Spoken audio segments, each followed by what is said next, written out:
bienvenue dans la 4e édition de votre émission Le Point avec Abou Ammar. Ce rendez-vous débat de la chaîne Blanca TV, ambition de faire un décryptage des événements liés à l'actualité au niveau régional et national, tant au niveau politique, économique, social, diplomatique, partisan. Et cette fois, nous avons parlé du sportif. Nous avons décidé de parler football à l'occasion de la Coupe d'Arabe de la FIFA. Cette compétition servira de répétition générale avant le Mondial 2022 et ces équipes s'y affronteront pour tenter de succéder au Maroc, champion en titre avec Eric Guérès. Dans cette 4e émission, nous allons parler de choix tactiques et analyser les chances du Maroc pour cette coupe. Et pour le faire, j'ai l'immense honneur de recevoir un ex-international marocain, champion de Ligue 2, finaliste de la Coupe de la CAF avec la JOCR, triple champion du Maroc. Notre invité a aussi remporté la plus prestigieuse des compétitions africaines en club, la Ligue des champions de la CAF, ainsi que la Super Coupe d'Afrique. C'est un petit peu long quand même. Jamal Aït Ben Yedder, bienvenue. Salam alaikum à tous, c'est un plaisir pour moi d'être ici. J'ai aussi le plaisir de recevoir un journaliste, mon confrère et ami Mohamed Labi, directeur de publication de lebrief.ma. Simon, bienvenue. Bonsoir Abou Ammar, bonsoir Jamal et à tous tous ceux qui nous regardent aujourd'hui. On va commencer par la liste des joueurs convoqués. On passera ensuite pour le jeu proposé par l'équipe nationale, le style Moucha, avant de parler des prestations des autres sélections. Durant cette première journée, on commence avec les gardiens de but et je commence avec Mohamed parce que ça fait un petit brouhaha médiatique. La sélection de Mohamed Amsif, il y a 3 gardiens, Abdelali Mohamedi, Anas Zniti, mais ça a tiqué, ça fait un vrai scandale médiatique la sélection de Mohamed Amsif. Est-ce que c'est légitime, est-ce que c'est compréhensible ou pas? Les 2 premiers noms cités, c'est totalement mérité vu la saison qu'ils font, notamment Anas Zniti qui a été derrière les titres, en grande partie derrière les titres gagnés par le Raja récemment. C'est vrai que Amsif n'a pas fait une énorme saison. D'ailleurs, il ne joue même pas au FUS cette année. Effectivement, mais peut-être que son expérience pourrait être une des raisons de sa convocation. C'est le plus capé de tout l'effectif, de toute la liste. Effectivement. Donc voilà, moi je pense que la présence de Zniti est logique, Hamdi aussi, et voilà, Amsif sera 3e gardien. Donc je ne sais pas s'il aura l'occasion déjà de rentrer et de participer à cette Coupe d'Arabe. Mais voilà, l'essentiel, c'est qu'on a des gardiens quand même de qualité en tant que premier et 2e gardien de l'équipe nationale. Vous partagez la même chose, on a des gardiens de qualité, Jamal, pour cette CAN. Abdelali Mohamedi, Anas Zniti. Le grand bémol, c'est l'absence d'un gardien que vous connaissez, c'est Ahmed Reda Tchagnaouti. Ouais, il y a vraiment de très bons éléments à ce poste-là au Maroc. Ces dernières années, vraiment, il y a une bonne progression. Donc, il faut tirer aussi un coup de chapeau aux coachs qui sont derrière. Après, pour les sélections à proprement dit, ils méritent. S'ils sont là, c'est qu'ils méritent, les 3. Après, il y a des critères de sélection. Quand on part en compétition comme ça, il y a les qualités propres. Il y a le numéro 1 qui va jouer. Il y a le numéro 2 qui est susceptible de jouer. Et il y a un 3e qu'il faut prendre aussi en cas de pépin et qui doit être, entre guillemets, positif par rapport à la vie de groupe. C'est important. Donc, sur la durée, je pense qu'Amsif, pour bien le connaître, c'est un gardien de qualité. Il est très professionnel dans son attitude. Et là, il joue pas. Il avait joué un moment au FUS. Là, ça va un peu moins bien. Mais les choix de Hamouta, ils sont cohérents par rapport aux dernières sélections. Aux dernières sélections, je pense pas que Reda il n'y était pas. Il n'a jamais été convoqué après un petit. Il n'a jamais été convoqué. Ça enlève rien aux qualités de Reda, qui est un très grand gardien. Après, comme je t'ai dit, il y a des critères qui font que s'il ne rentre pas à un moment donné dans les critères du sélectionneur, il ne peut pas être là. Et le sélectionneur sera jugé sur ses résultats. Pour l'instant, Hamouta a des résultats, donc tu ne peux rien lui dire. Cette absence de Reda Tchagnaouti, elle était attendue, mais en même temps, est-ce qu'elle est juste et justifiée à ton avis, Mohamed? Est-ce qu'elle est juste et justifiée? Écoutez, finalement, il n'y a que 3 places à prendre. Et vu le nombre donc il a privilégié la vie de groupe. Privilégier la vie de groupe, mais on a tellement de gardiens de qualité en championnat, en Botola, que c'est difficile de trouver, de sélectionner 3 postes seulement. Donc c'est un choix, comme a dit Jamal. Le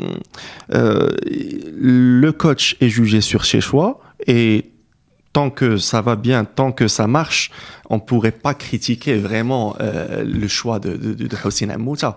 Tagnaouti aussi, il a beaucoup de qualités. C'est clair que c'est un gardien de but qui prend de la hauteur maintenant, qui prend de l'expérience. Il a commencé très jeune. Beaucoup évolué au niveau du jeu avec les pieds. C'est ce qui manquait à sa palette. Effectivement. Faut le souligner, il a beaucoup travaillé sur ça cette année-là, avec Adem Skini. Il a un bon jeu de pied. Zneti aussi, qui est très bon de pied aussi. Donc, chacun a ses qualités et les voir tous les trois en sélection, c'est une bonne chose. D'accord. Jamal, on a de très bons gardiens à la Botola, mais en fin de compte, quand on voit la première équipe, si on peut appeler ça une équipe A', c'est dirigé par Ammouta, mais c'est dirigé par Vaïd, l'équipe nationale avec le grand E. Les gardiens d'Abotola, ils sont timides. On a l'impression que Yassine Bounou et Mehmedi sont là, ils le resteront, ils le demeureront. Est-ce qu'il y a une marge à franchir? Est-ce qu'il y a un cap à dépasser pour les joueurs de l'Abotola, les gardiens? Je parle au niveau des gardiens de but. Non, déjà, ce qu'il faut souligner, c'est que Bounou, c'est formé au Wydad, entre guillemets, on va dire. Donc, c'est un issu de l'Abotola. Et on parle du niveau international. Après Bounou, il a une grande expérience maintenant. Il a fait des matchs de Coupe d'Europe. Il a pris de l'assurance, il a pris de la confiance. Donc je pense que c'est pas, avec tout le respect que j'ai pour tous les autres gardiens, c'est pas comparable entre guillemets. Surtout qu'il confirme chaque week-end et même quand il est en sélection. Donc il est à un autre niveau, Bounou, par rapport aux autres gardiens, pour parler que de Bounou. Donc c'est légitime qu'il y ait un écart en fait de niveau entre lui et les gardiens actuels de la Botola. Tu peux pas tu peux pas produire les mêmes prestations si toute l'année tu joues en Botola comparé à un gardien qui est titulaire en Liga, qui joue la Coupe d'Europe, qui joue contre les plus grands attaquants d'Europe.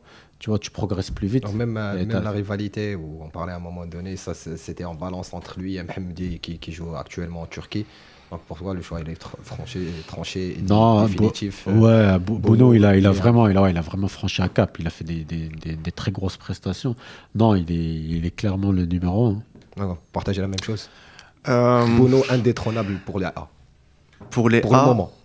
Moi personnellement, c'est un avis personnel. Moi, j'aime bien Mounir, dans le sens où il m'inspire plus confiance dans son poste. Après, bien sûr, Bounou joue au plus haut niveau européen. Très. On est en train de parler d'un gardien de but qui est titulaire à chaque fois en Liga et qui est titulaire en Ligue des Champions. C'est vraiment le top du niveau international. Voilà, donc c'est beaucoup d'expérience, beaucoup voilà, quand il sera en Coupe d'Afrique ou en Coupe du Monde, c'est sûr que cette expérience va jouer un rôle. Personnellement, Mounir, je le trouve vraiment très bon et qu'il mérite un meilleur club.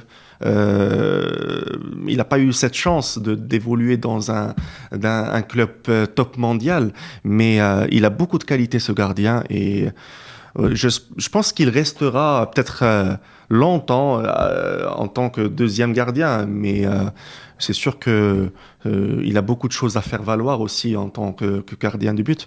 Et la concurrence, c'est bien qu'il y ait de la concurrence de toutes les façons.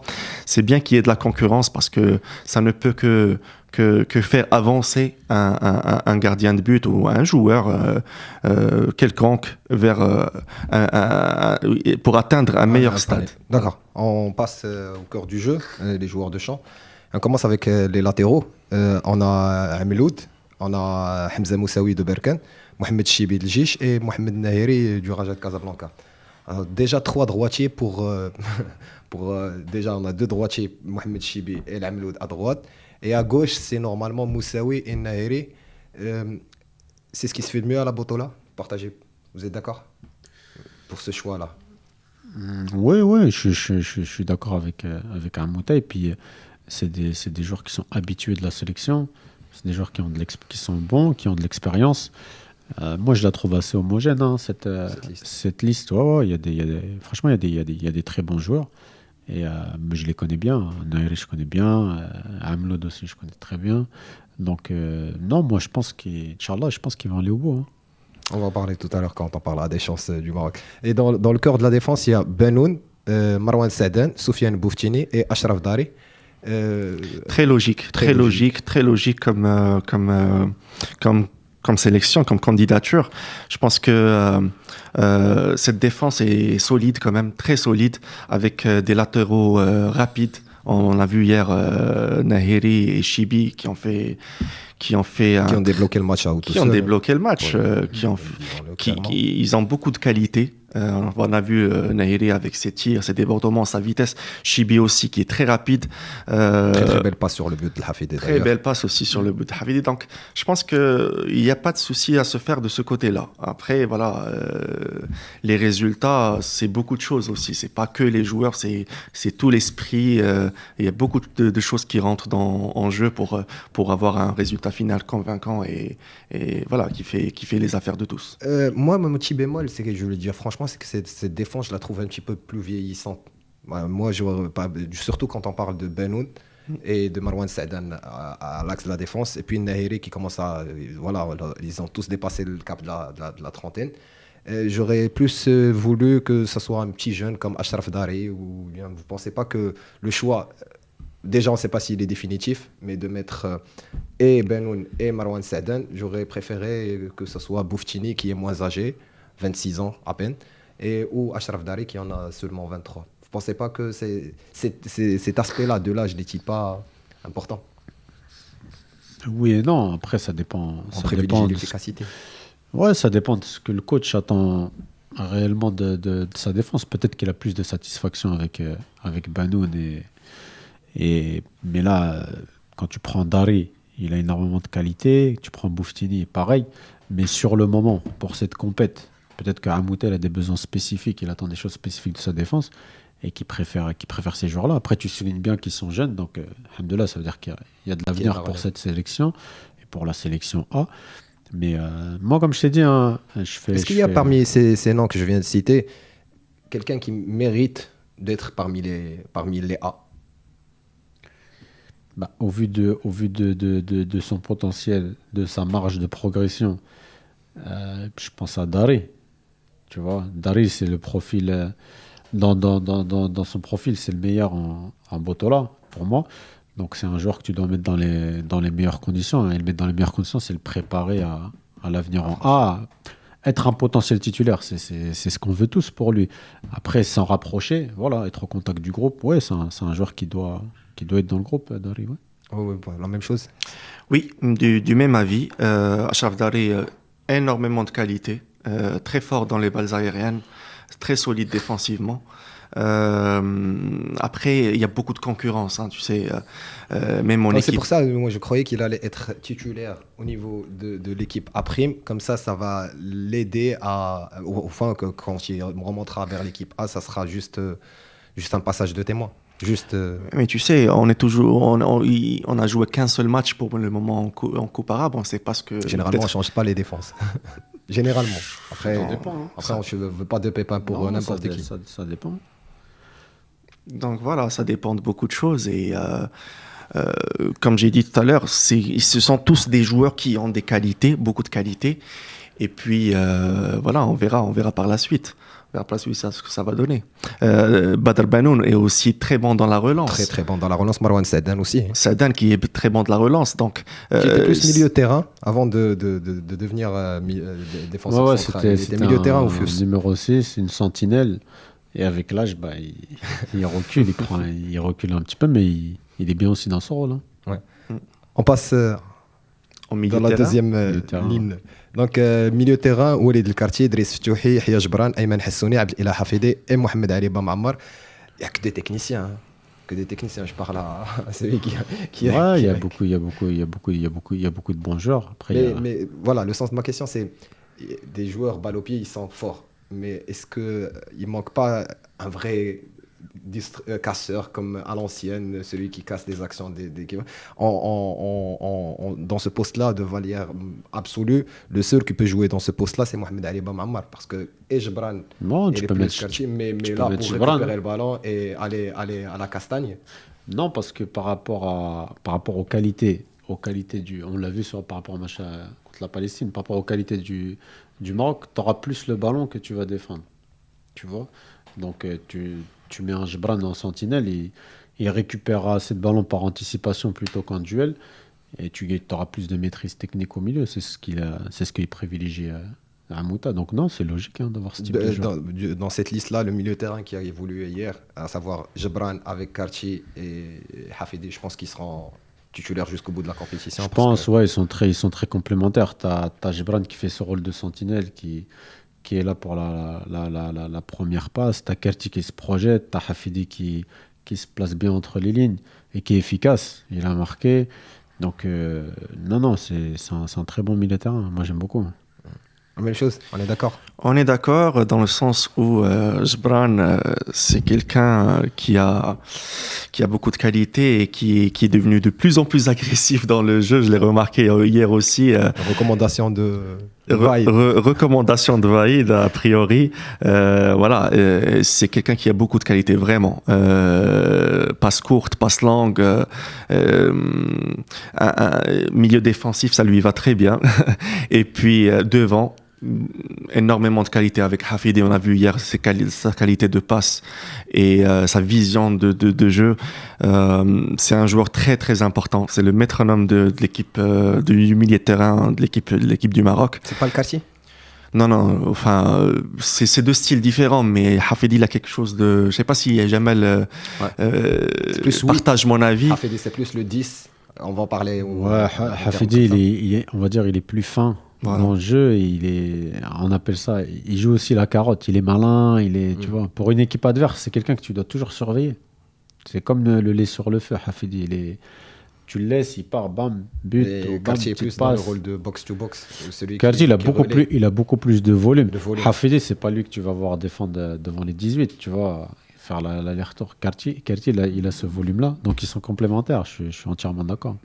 Ouais, la même chose. On est tout à fait d'accord sur ça. Donc, on passe à l'attaque. Et généralement, on joue en système de 4-3-3. Donc, on a besoin d'ailiers. Et les ailiers, c'est pas ce qui manque pour cette liste-là. Ouais. Il y a beaucoup de qualités. Il y a la rapidité de Smaïl Haddad, la technicité et la malice, si on peut dire ça comme ça, de Soufiane Rahimi. Achraf Ben Sharqi, sa grande maîtrise. Karim Barkaoui et Walid Azaro en tant que neuf. Mais aussi Fouzir en tant qu'ailier. Poste numéro 9, est-ce que Barkaoui, Azaro...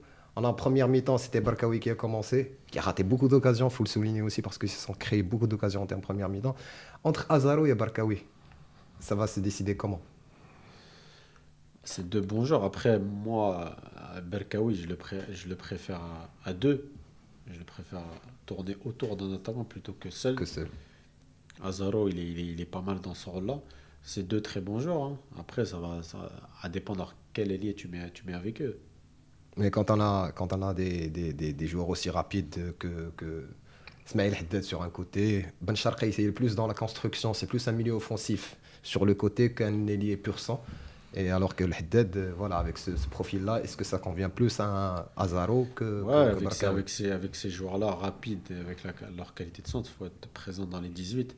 Donc, faut être présent dans les 18 avec leur qualité de centre. Donc, Azaro, il a ce profil-là. Mais Barkaoui, c'est aussi un joueur... C'est un finisseur. Ouais, c'est un joueur très, très intéressant. Pour l'anecdote, Barkaoui, c'est un joueur que moi, j'avais recommandé personnellement au Havre, au club du Havre où j'avais été formé. C'est une bonne information, c'est un joli scoop là qu'on vient d'avoir. Pourquoi ça n'a pas marché? C'était des prétentions financières qui n'ont pas fait, malgré que... Plus au niveau du club ou au niveau du joueur? Au niveau du... Non, les deux clubs s'étaient entendus, c'était plus au niveau du joueur.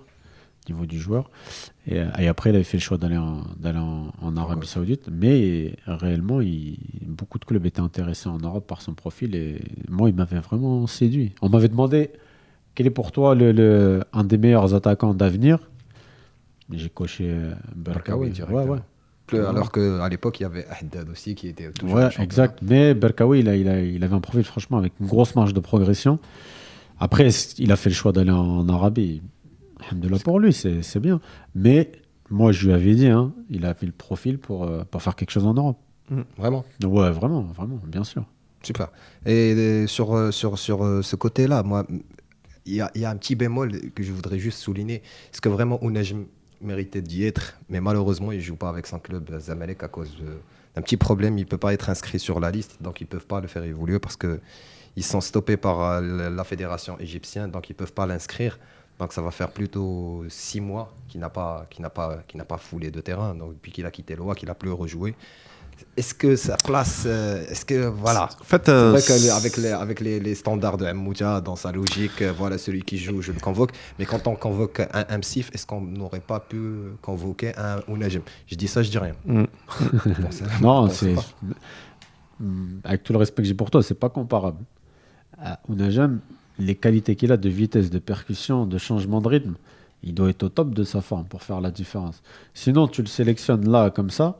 Première accélération, premier coup de rein, une déchirure ou un claquage, et c'est fini, tu perds un joueur en moins. Amsif, à 90%, tu sais qu'il va être sur le banc de touche. Tu vois, tu sais qu'il va être sur le banc de touche. Donc non, la non-sélection de Najem, elle est logique par rapport à son manque de rythme. D'accord. Oui, c'est un joueur qui est en manque de compétition. Hein. C'est un joueur qui est en manque de compétition et même quand il jouait à Zamalek, il n'était pas titulaire. Faut pas l'oublier. C'est pas le cas de Ben Sharqi, par exemple, qui jouait tout le temps titulaire. Ounajem, c'était plus un joker que tu fais rentrer à la 65e, 70e minute et qui peut te rapporter du danger dans le match. Aujourd'hui, Mouta a besoin de joueurs prêts physiquement, techniquement, qui sont à 100% de leurs moyens. Parce que là, on joue une compétition internationale, on est tenant du titre. Donc, on a un statut à défendre. Donc, il faut que tous les éléments soient présents pour aller jusqu'au bout. Moi, je pense que, franchement, et ça, je vais m'aventurer, que pour les remplaçants des ailiers, il y a un petit problème parce que quand on va sortir par exemple un Smaïl Haddad, il sera remplacé par un Fouzir ou bien un Rahimi à la place de Ben Sharqi. Je ne crois pas que ça se vaut. Vous ne pensez pas ça? C'est-à-dire enfin, au niveau ça veut dire que qualités. Par exemple, la première valeur quand on cherchait un ailier, c'est la rapidité. C'est pas le point fort de Ben Sharqi, c'est pas le point fort de Fouzir et c'est pas non plus le point fort de Rahimi. C'est vrai que Rahimi il est intelligent dans sa gestion de l'espace, mais c'est pas quelqu'un qui va faire des allers-retours comme à l'image de Smaïl Haddad par exemple. Ouais, je vois ce que tu veux dire. Après, tu prends le feu follet quoi. Ouais, après tu prends le cas de Smaïl Haddad, quand tu joues par rapport à des blocs bas, tu as moins d'espace derrière la défense. Donc tu vas moins le voir dans ses qualités de course, tu vois. Tu vas prendre un Ben Sharqi qui va plus être dans les relais entre les lignes. Il va te servir plus sur des blocs bas, dans la conservation dans le bloc adverse, etc. Donc, non, en fait, ça donne plusieurs armes à Mouta et c'est bien comme ça. Hein, franchement. Est-ce qu'il n'y a pas un joueur de la Botola qui aurait pu postuler à jouer en attaque? C'est vrai que là, c'est ce qui se fait de mieux, pas uniquement au Maroc, mais en Afrique, mais aussi au niveau du golf, avec Rahimi qui joue à l'Ain. Et Fouzir qui voilà, on peut dire qui tire son épingle du jeu en Arabie Saoudite. Mais est-ce qu'il n'y a pas un joueur de la Botola qui aurait pu postuler, je sais pas, un leader comme Michouldi ou quelque chose comme ça? Est-ce qu'il n'y avait pas la place pour ça? Je sais pas, c'est compliqué de convoquer Mtouili quand même. Je pense que c'est pas un joueur qui fait une énorme saison. À titre d'exemple, mais il y en a des joueurs qui pourraient postuler à ce poste-là. Franchement, pour bien connaître. Parce que quand j'ai fait un passage à Marmora, j'ai eu l'occasion de discuter avec Mouta pour bien connaître les critères de suivi des joueurs, de sélection des joueurs. C'est très pointilleux. Et je peux te garantir qu'il ne sélectionne pas un joueur juste pour ses beaux yeux. Il y a un suivi, même au niveau du poids de forme, au niveau de la masse grasse, au niveau de beaucoup de choses. Il a des objectifs avec les gars. Celui qui ne rentre pas dans ces objectifs-là, il n'est pas sélectionné. Il n'y a pas la carotte au bout. Donc les joueurs, ils veulent y être. C'est un tournoi important. Ça se passe au Qatar. Il y a une médiatisation, il y a des plans de carrière. Tous les joueurs du golf, tous les clubs du golf. Donc pour les joueurs, c'est un D'ailleurs, déjà, on parle important. d'une offre pour le Hafidi du Hilal, l'Arabie Saoudite. Donc ça a déjà commencé. Ouais, lui, il a reçu des offres il y a longtemps. Ça fait longtemps qu'il a reçu des offres. Le Hafidi, il en a reçu plusieurs depuis. Parce que c'est quand même un joueur qui a été constant. Qui a été constant depuis plusieurs années. Hafidi. Ouais, c'est ça ce qui je suis pas d'accord avec toi parce que c'est un joueur qui, voilà. À part peut-être un peu cette saison, mais 3-4 mois par saison. Oui, il a été blessé durant une période, mais il ne faut pas oublier que le gars, en 2012, il était déjà convoqué en équipe A. D'ailleurs, il a marqué contre l'Afrique. Et il a marqué contre l'Afrique. Contre l'Afrique du Sud. Contre l'Afrique du Sud, je pense. Ouais. Donc, c'est un joueur de qualité qui a été constant quand même. Cette année, peut-être, il n'a pas de la qualité, mais je te parle d'un joueur qui se blesse assez souvent. D'ailleurs, déjà, même avec le Raja, on a l'impression qu'il a du mal à finir ses matchs parce que généralement, il sort à la 70e minute. Avec le Saïd Chabi l'année dernière, il était plus remplaçant que joueur de titulaire. Mais à chaque fois qu'il rentre, il est décisif, il te débloque n'importe quel match face à n'importe quelle équipe. Ouais, il a énormément de qualité. Hafiz, c'est un très bon joueur. Comme je t'ai dit, moi j'ai beaucoup aimé, même quand je joue contre lui. Franchement, c'est un bon joueur. Après, il a ces petits problèmes de blessure. Physique, et c'est peut-être ce qui fait qu'il est encore au Raja actuellement. Effectivement. Peut-être que je sais pas, les tests médicaux, est-ce qu'il peut être à 100%, est-ce qu'il peut être validé dans les autres clubs avant de signer un contrat. Exact. Peut-être que ça pose problème, parce qu'un joueur de ce talent-là... c'est vrai, il est beaucoup resté au Maroc, alors que normalement, il ne devait pas. Un petit joueur, un jeune là qui me plaît, qui est Mdkour du Raja, poste d'arrière droit. Je l'aurais préféré à la place de Chibi, c'est ce que je pense moi. Après, je peux me tromper. Vous ne pensez pas qu'il a tapé à la porte et qu'elle aurait pu être ouverte pour lui? Non, après c'est un joueur qui est suivi. Après, comme je t'ai dit au début, Amouta, il prend les joueurs avec qui il a des certitudes parce qu'il n'a pas de temps. Il n'a pas le temps. Faut être tout de suite prêt. C'est une compétition. Il faut gagner. Il veut le titre. Donc, non, c'est un joueur qui suit. C'est un joueur d'avenir. Et c'est un très bon joueur. D'accord. Aussi, tant qu'on y est, là, l'autre au milieu de terrain qui s'est blessé, c'est Reda Jadi du WAC. Il a fait tous les matchs. Il aurait pu y être, mais c'est juste à cause de sa blessure qu'il n'a pas été sélectionné. Mais voilà, c'est un autre joueur que je me disais qu'il a toute sa place. Là, on va parler. Là, on va y aller franchement sur le style Mouta. Et là, je parle avec un joueur qui a été coaché par Mouta, avec qui vous avez remporté et le championnat et la Champions League. Le Super Coupe, c'était Benzarchi à l'époque. Mais voilà, on peut dire qu'il y a un style Mouta et c'est un style qui est plus défensif. C'est un style qui est plus rigueur tactique, à l'italienne, à l'ancienne. Des fois, quand il faut faire le catenaccio, il fait le catenaccio. Des fois, et c'est plus quelqu'un qui préfère jouer dans les contres. Ou quand on n'a pas les moyens de faire sa politique, on fait la politique de ses moyens et c'est ce qu'il fait. Non, moi pour l'avoir eu, je ne le qualifierais pas d'entraîneur défensif. Moi, je me souviens de séances spécifiques qu'on faisait souvent pour les milieux de terrain. C'était que du travail offensif. C'était pas du travail tactique défensif. On défend comme ça. Non, il a axé beaucoup sur le travail offensif. Et les joueurs offensifs avaient beaucoup de liberté avec lui. Donc non, pour moi, c'est pas un entraîneur. On lui colle cette étiquette. Parce que c'est la Champions League, lors des barrages aller-retour, quand le tour d'élimination directe, là, c'était vraiment un jeu, des fois, il y avait 11 joueurs au carré, au rectangle. Moi, je te dis, de ce que j'ai connu de Mouta, moi qui jouais milieu de terrain, il m'a jamais dit tu restes dans ta moitié de terrain, tu défends. On pressait, j'ai jamais eu ces consignes-là. Après, c'est un entraîneur qui est efficace. Je crois que c'est un des plus titrés. Il a tout rapporté. C'est un des plus titrés. Il a remporté le Coupe de la CAF avec le FUS, le championnat avec le WAC, la Ligue des Champions avec le WAC, la Champions League d'Asie avec SED. C'est une énorme marge de progression pour sa carrière. Mouta, il a eu une très très très belle progression. Il a commencé à Khmissat, il ne faut pas l'oublier.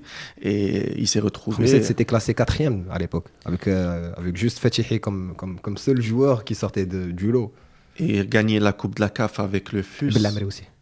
Et Belhamri aussi. Belhamri aussi. Gagner la Coupe de la CAF avec le FUS, c'est pas évident.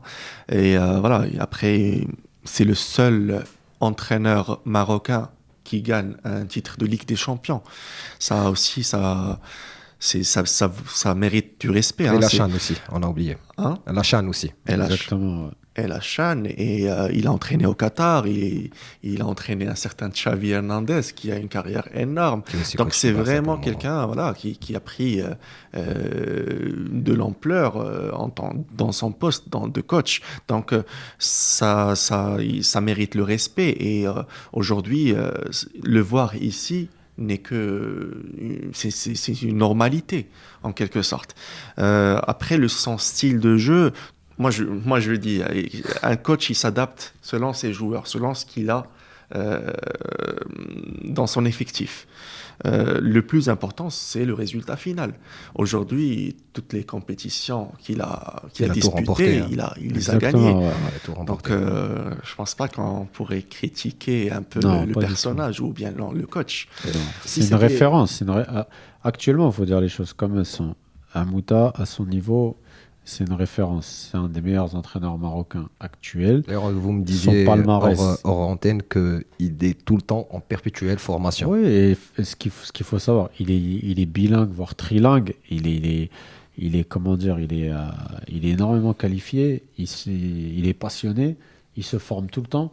Donc c'est vraiment quelqu'un qui aujourd'hui, comme tu le dis, qui est à sa place et qui voilà. Si demain, quelqu'un comme Hamouta avait l'équipe A, moi, ça ne me surprendrait pas du tout. Hein. Moi non plus. Hein. Franchement, moi, le voir en équipe A, en tant que coach de l'équipe A, franchement, en tant que sélectionneur, ça ne me surprendrait pas. Moi, je trouve que ce serait vraiment mérité. Donc, ouais, il y a de belles langues ou de mauvaises langues qui disent qu'après Vaïd, ça sera Hamouta et après Hamouta, ça sera Walid Regragui. Vous pensez que cet enchaînement se tient? Parce que ça commence à prendre de l'ampleur. C'est vrai que quand on a un coach, on ne pense pas à le remplacer automatiquement, mais non, voilà, après, on parle que c'est tout ça, c'est que des effets d'annonce, tu vois. Déjà, ce qu'il faut pour être au maximum derrière notre équipe nationale, c'est laisser Vaïd travailler. Et le problème de sa succession, il se posera en temps voulu. Mais actuellement, Vaïd, il fait du bon travail. Il a des résultats. Hamouta, lui aussi, à son niveau, il fait de très bons résultats. Il met beaucoup de choses en place. Il prend du poids à la fédération, il ne faut pas l'oublier. Donc, c'est important pour tout le football marocain. On veut que le football marocain il avance, il soit en avant, et c'est des gens comme ça qu'on veut sur le devant de la scène. Bien sûr. Il y a un petit problème au niveau d'Hamouta, et d'ailleurs je vais le dire franchement, c'est la petite échauffourée, petit problème qu'il a avec Tchegnauti. Et est-ce que s'il prend l'équipe première, Tchegnauti ne sera pas sacrifié juste parce qu'il a refusé de répondre au téléphone? D'ailleurs ça se fait pas. Quand ton coach t'appelle, tu lui réponds. Mais après, est-ce qu'au-delà, depuis le CHAN, là c'était la qualification de la CHAN, il ne l'a pas convoqué depuis le CHAN, et là on est dans une nouvelle compétition, il ne le convoque pas. Vous ne pensez pas que voilà, il devrait faire preuve de clémence, si on peut dire ça comme ça? Regarde, quand tu es coach... Ou sinon ça va déséquilibrer le groupe et sa vision de... Quand tu es coach, ton objectif c'est de trouver la meilleure formule pour gagner avec ton groupe. Lui aujourd'hui il l'a trouvé. C'est comme si toi, tu es cuisinier, tu dois faire, je sais pas, un gâteau au chocolat. Tu as une bonne recette. Et on te dit, ouais, il y a ce chocolat-là, il est bon aussi. Pourquoi tu n'essayes pas? Moi, je vais te dire, mon gâteau, il est bon avec ces ingrédients-là. Pourquoi je vais rajouter quelque chose qui va peut-être changer le goût de mon gâteau au chocolat, tu vois? Aujourd'hui, lui, ça marche comme ça. Il a trouvé la bonne formule avec ses joueurs. C'est ce qui te répondra à Hamouta. Il va te dire, je me concentre sur les joueurs actuels, j'ai des résultats avec eux. Pourquoi je vais perdre de l'énergie sur un autre sujet comme tu veux. Donc non, c'est ce qui te répondrait. Hein. On a eu l'exemple aussi de Didier Deschamps en équipe de France. Ouais. Le cas Benzema, là, par exemple. Ouais. Ça fait des années que les journalistes posaient la question sur Benzema. Ouais. Résultat des courses, Deschamps a gagné la Coupe du Monde sans Benzema. Et quand il a eu besoin de Benzema, il a rappelé. Quand il a eu besoin de Benzema, il s'est pas gêné, il l'a rappelé. Il l'a rappelé, ouais. C'était carrément une surprise quand il a appelé. Oui, voilà, un effectif, c'est très important d'avoir un effectif solide, soudé. Peut-être, moi je dis peut-être l'arrivée de Benzema à cette époque-là, peut-être... Elle aurait tout chamboulé. Ouais. Maintenant, voilà, c'est un joueur de qualité. Bon, on sort un peu de notre sujet, mais le fait est que le sélectionneur ou l'entraîneur est le maître de son choix. Il protège son groupe à sa manière, à sa façon, dans l'objectif de gagner un titre. Donc, ça s'arrête là. Le titre est là, donc on n'en discute plus. D'accord. Donc, on va passer de parler un petit peu de choix tactique. Moutia, il est toujours fidèle. On a l'impression qu'il est toujours fidèle au 4-3-3, avec un milieu de terrain en triangle inversé, avec une sentinelle et deux, pas milieu offensif, deux numéro 8, deux milieux relayeurs. Il a toujours travaillé dans ce schéma-là et on a l'impression qu'il est en train de le reproduire. Il a fait avec l'équipe qui a joué la CHAN, il a fait avec le WAC. Partout où il est passé, c'était son schéma tactique. Donc on va dire que ça va être le schéma tactique jusqu'au bout avec lui.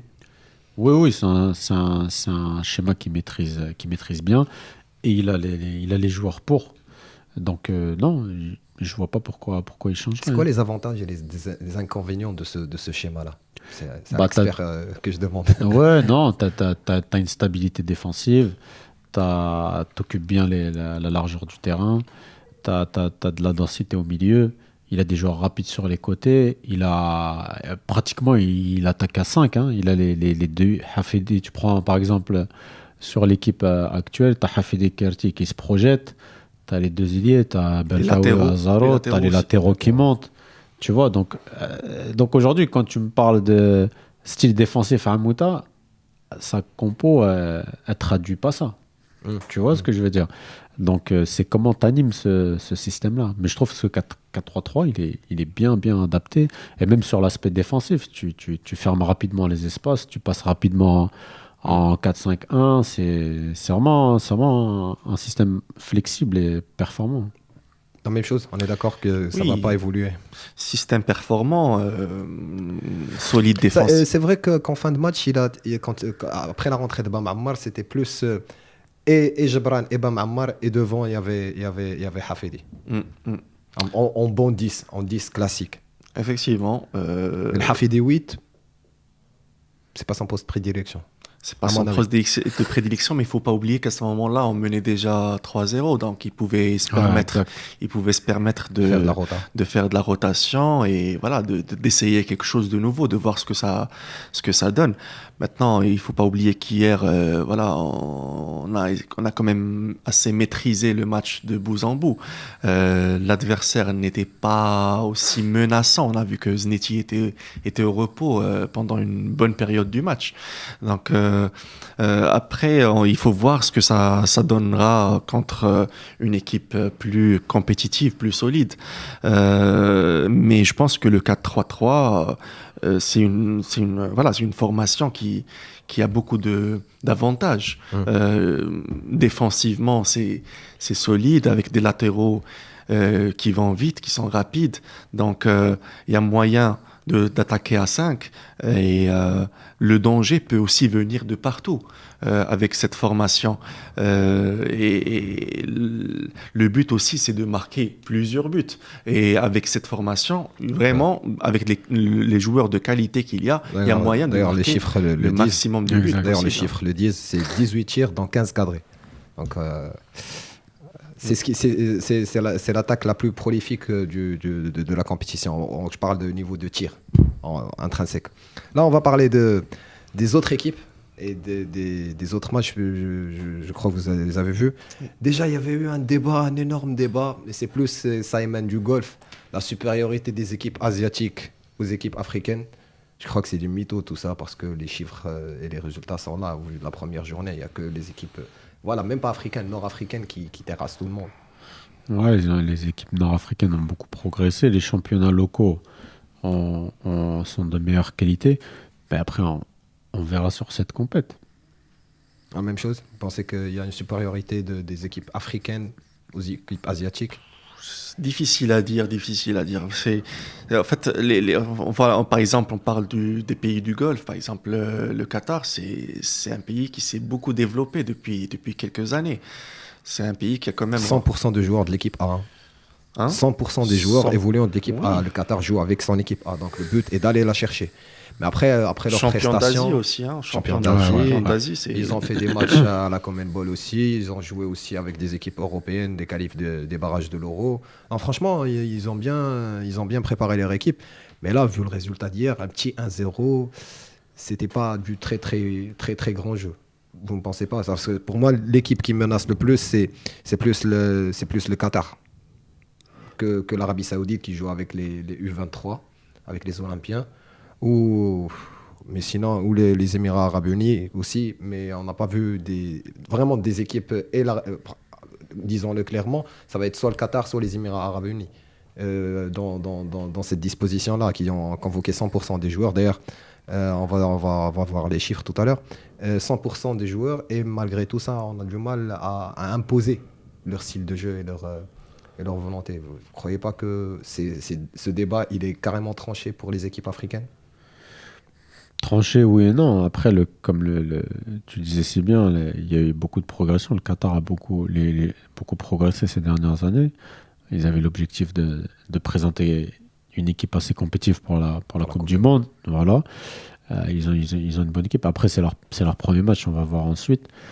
Mais moi, je reste persuadé que le Maroc sera au pire finaliste. Ils ont aussi, on parle du Qatar, ils ont aussi disputé les éliminatoires de la Coupe du Monde dans la zone Europe. Dans la zone Europe. Donc, ils prennent un peu... Et la Copa América aussi, ils ont joué la Copa América. Ils ont joué la Copa América. C'est vraiment une équipe qui se prépare pour la Coupe du Monde 2020. On le voit bien, ça a commencé depuis quelques années. La formation, ils ont un des meilleurs centres de formation au monde, Aspire. Ouais.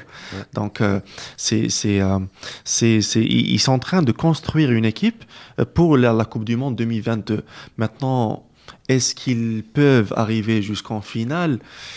C'est compliqué parce que voilà, il y a beaucoup de concurrence. L'équipe algérienne, par exemple, est aussi très très solide. Faut pas l'oublier. Le Maroc aussi vient avec ses armes.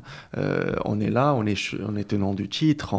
On a une très très bonne équipe. D'ailleurs, j'allais grossir le trait un petit peu et dire que voilà, avec les chiffres là, le tableau il est devant moi.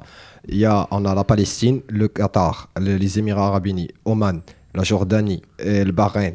Ils sont venus avec 23 joueurs de leur première équipe, de l'équipe A. On a la Syrie avec 20 joueurs, ce qui représente 87%.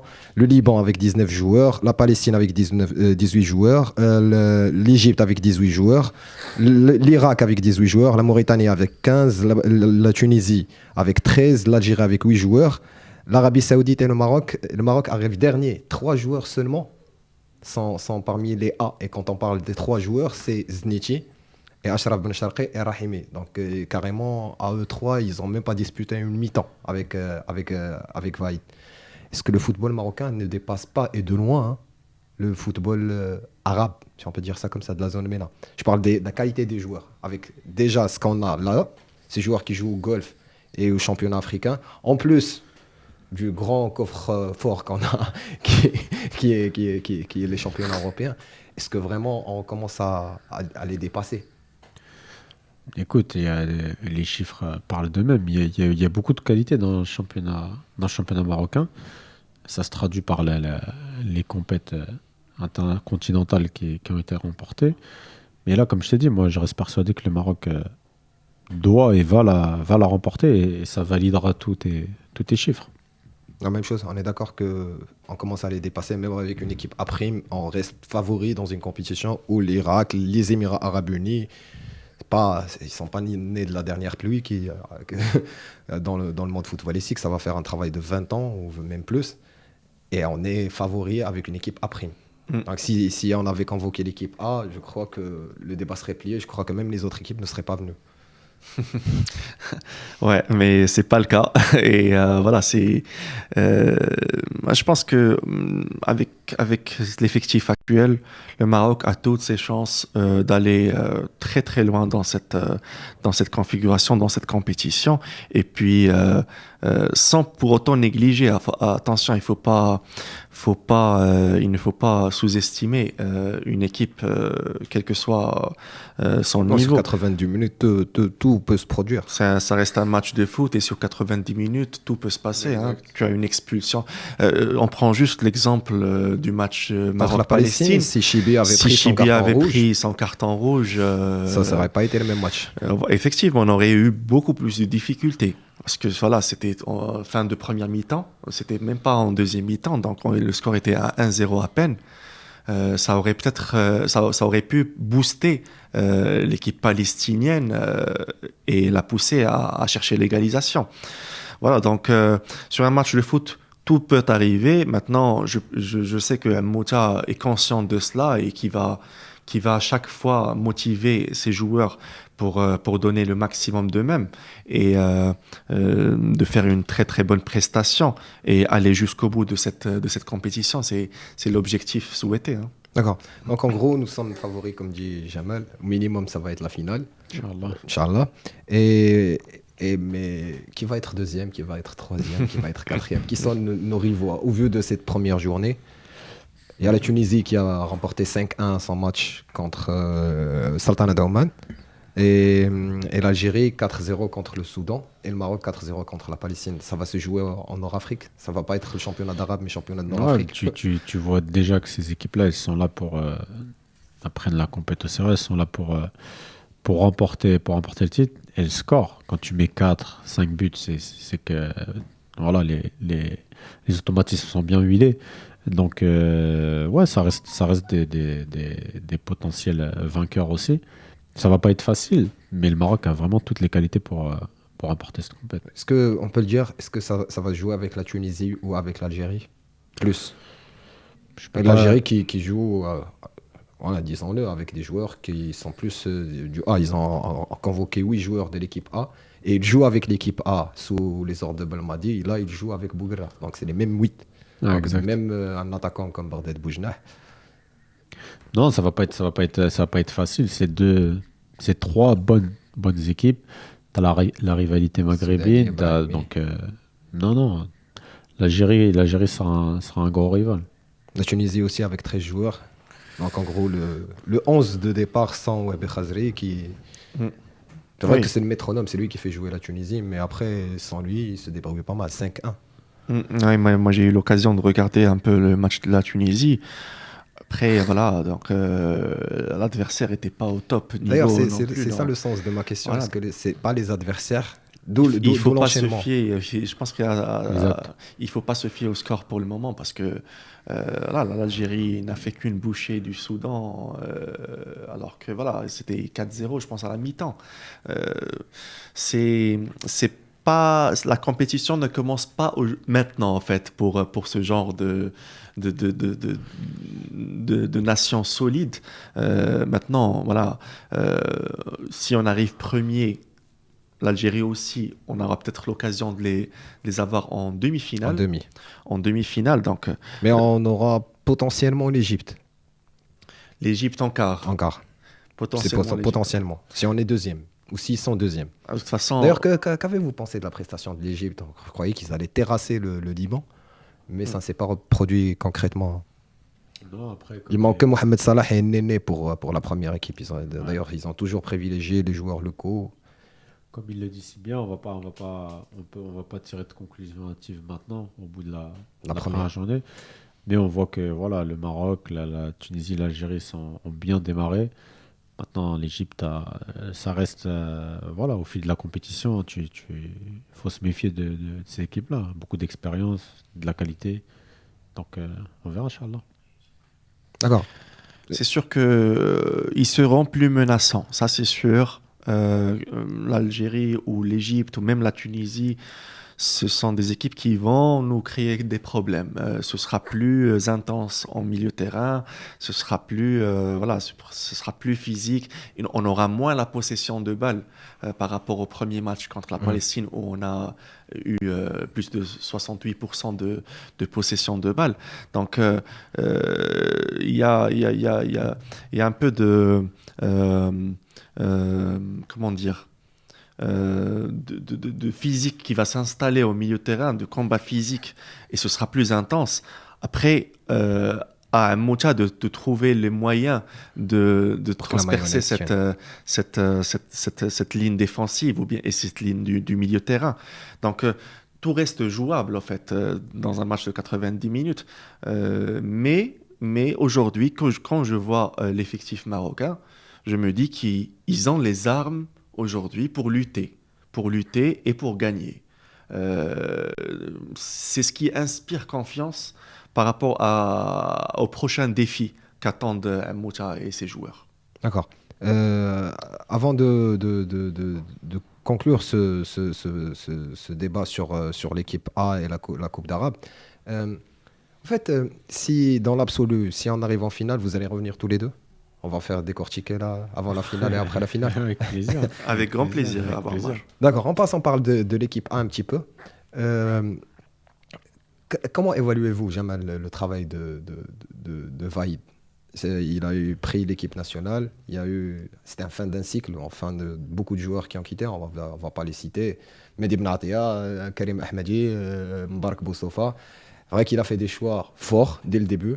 Il n'a plus reconvoqué Belhanda à cause d'un... Et il n'a plus convoqué Hamdallah aussi. D'ailleurs, avant de franchir ce cap-là, est-ce que la place de Hamdallah n'était pas présente dans cette liste de Hamouja? Mais est-ce que c'est un choix au niveau de la fédération ou c'est... Non, mais quand tu as géré 25, 30 ou une quarantaine de joueurs, tu peux pas te focaliser sur un joueur. Tu donnes un certain temps, un certain crédit, après ça passe pas, tu te concentres sur d'autres joueurs, t'as pas le temps. Donc, et aujourd'hui, les résultats, ils lui donnent raison à Vaïd, même ce qui se passe aujourd'hui avec Ziyech. Ça revient à la même chose. On parle toujours des mêmes choses. Ziyech Mazraoui aussi. Un individu vis-à-vis du collectif. Quel choix tu fais? Tu te concentres sur un individu? Les 25 autres joueurs, eux aussi, ils vont vouloir cette attention. Ils vont vouloir les projecteurs sur un moment donné. Tu vois ce que je veux dire? Tu mets tout le monde sur le même pied d'égalité. Celui qui adhère à ta politique, marhaba. Celui qui veut se mettre à l'écart, tu prends la responsabilité de l'écarter, mais si tu prends cette responsabilité, derrière, il faut que tu aies des résultats. Aujourd'hui, tu prends Amouta avec le cas dont tu me parlais de Reda, ou tu prends Vaïd avec le cas de Ziyech ou même Hamdallah. Mazraoui aussi. Leurs choix, ils sont payants, ils ont des résultats. Donc, c'est vrai que Vaïd a plus de facilité parce qu'on a joué... C'était un coup d'État au Soudan, un coup d'État en Guinée. On a presque joué tous les matchs ici, mais n'empêche. Voilà, le schéma de jeu commence on commence à voir une équipe. Oui. C'est vrai qu'il n'y a pas de noms qui sont frappants ou qui interpellent, mais le style de jeu et l'efficacité a toujours été là. Et le style de jeu commence à prendre. On commence à voir à quoi ça ressemblait une équipe. Je pense que Vaïd est venu dans une période où c'était la fin d'un cycle et le début d'un autre. On a eu beaucoup de joueurs qui ont quitté l'équipe nationale à un moment, et puis des cadres de l'équipe nationale qui ont quitté la sélection. Et puis l'objectif était de retrouver du sang neuf qui pourrait ramener du résultat. Ce n'est pas une chose facile. Pas du tout. C'est très très compliqué. Après, il y a eu des jeunes joueurs qui sont en train de faire de bons résultats à l'étranger. Du défenseur là, Naïf Agard, qui fait une saison exceptionnelle. Exceptionnelle. Tout le Stade Rennais fait une saison exceptionnelle. Voilà, donc on essaye de capitaliser sur ces éléments-là pour construire quelque chose, construire un groupe. On a vu aussi Maé en attaque qui commence à être homogène par rapport au groupe. Kabi aussi. Voilà, par rapport au groupe actuel. Le Kabi aussi qui montre ses preuves. Tant que le résultat est là, on peut que se satisfaire de ce résultat. Maintenant, est-ce qu'il se qualifiera au mondial ou pas? Ça reste flou. Il y a un point d'interrogation. Il reste qu'un match. Hein? Il reste un match et il a du temps. Et si on se qualifie, on va accueillir le retour au Maroc parce qu'on est premier du groupe. Ça, c'est un avantage conséquent. On va accueillir au match retour à domicile. Et en cas de qualification, on aura aussi plusieurs mois devant nous pour perfectionner cette équipe. La Coupe du Monde se joue en novembre 2022. Donc, il a encore un an pour être prêt à 100% pour ce grand rendez-vous. Dans les 23 qu'il convoque, je crois qu'il n'y a que Ranem Seyis qui est hérité de l'époque. Et Bounou et Mounir. En dehors de tout ça, il a tout changé, intégralement. Ouais, ça dénote que c'est une transition réussie. Et il faut saluer aussi le travail de prospection qui a été fait sur les joueurs. Donc, de plus en plus jeunes. Ouais, de plus en plus jeunes. Donc ça promet un bel avenir. D'accord. Nos chances pour la CAN, c'est vrai que c'est encore loin, mais pas si loin que ça. C'est janvier. Est-ce que avec cet effectif-là, avec coach Vaïd, est-ce qu'on a chance d'aller chercher, et voilà, on y va, le Sénégal, et l'Algérie, et la Tunisie, et le Ghana, et le Cameroun avec cet effectif-là? Écoute, ça se met en L'avantage, place. c'est qu'on a une équipe jeune et qu'eux, ils ont des équipes de plus en plus vieillissantes. Ouais, l'équipe se met en place, on commence à voir de belles choses. Après, le Maroc sera un outsider. Dire que c'est le favori actuellement, non. Personne ne le dit. Non, c'est pas le favori, il faut être soit honnête. le Sénégal, soit Mais le Maroc aura une belle carte à jouer, ça peut être une belle surprise. La même chose peut pas être une Oui, belle surprise. je suis totalement d'accord dans le sens où on n'est pas les grands favoris de la prochaine CAN. Aujourd'hui, est-ce qu'on est prêt à 100% de gagner la CAN? Je pense pas. Après, voilà. Ce sera une belle surprise, mais ce serait une énorme surprise de gagner la CAN. Moi, je trouve qu'il y en a au moins 3 ou 4 nations qui sont supérieures actuellement au Maroc sur le plan africain. Après, voilà, donc, moi, le plus important, personnellement, c'est de préparer une équipe, de se qualifier déjà en Coupe du Monde et de préparer une équipe qui sera aussi compétitive que celle d'Hervé Renard, par exemple. Hein. On a vu que même si on ne s'est pas qualifié au deuxième tour de la Coupe du Monde 2018, on fait de belles choses. On a fait de belles prestations qui ont été connues et reconnues par les plus grands. Avec un autre arbitrage, ça aurait été abouti à un autre résultat. Ça ne joue à rien. Ouais. Hein? Ça ne joue à rien. Surtout au match de Portugal, ça ne joue absolument à rien. Ouais. Ça joue absolument à rien. On aurait pu remporter les 2 matchs et on a perdu face à l'Iran, ça c'est net et sans bavure. Mais après, face au Portugal et face à l'Espagne, je crois que déjà le but du Portugal, il devrait être annulé parce qu'il y a faute sur Ranem Seyss 1000 fois, faute de Pépé. Sur Da Costa. Et après, 2 pénaltys, voilà. Même Arsène Wenger a dit qu'il y avait pénalty sur la faute et sur Khalid Boutayeb. Et Pépé, quand il la dégage sur sa main. Donc c'est 2-1 classé. Et avec l'Espagne, avec beaucoup de chance, il faut le dire, parce qu'on ne méritait pas de gagner sur ce match. Mais on menait jusqu'à la dernière minute. Donc c'est la fin de cette émission. Si vous avez un petit mot à dire pour la fin, Jamal. Non, c'était avec plaisir. Un grand salam à tous les supporters de l'équipe nationale et du football marocain en général. Et puis, Inch'Allah, on souhaite bonne chance à Amouta et son équipe. C'est Mohamed. Merci pour l'invitation à Ammar. Je souhaite aussi une bonne chance à Houssine et Mouta dans cette compétition. Et je suis confiant, sincèrement, quand je vois cet effectif, ce talent qu'il y a. On a les moyens d'aller jusqu'au bout et de gagner ce titre. On croise les doigts et on sera de tout cœur avec eux. C'est la fin de cette émission. Merci de l'avoir suivi. C'était un grand plaisir et un immense honneur de recevoir un ex-international marocain et un des plus beaux palmarès du football marocain. Et aussi mon ami, c'est Mohamed, qui on a travaillé beaucoup ensemble. C'est la fin de cette émission. Merci de l'avoir suivi. On se retrouve la semaine prochaine avec un débat, cette fois-ci totalement dédié à un autre domaine qui est la politique. On va parler de l'opposition gouvernementale. D'ici là, portez-vous bien et à la semaine prochaine. Au revoir. ديروا لايك وبارطاجيو الفيديو مع اصحابكم وما تنسوش ابوناو في لاشين وتفعلوا الجرس باش يوصلكم كل جديد بلانكا تيفي.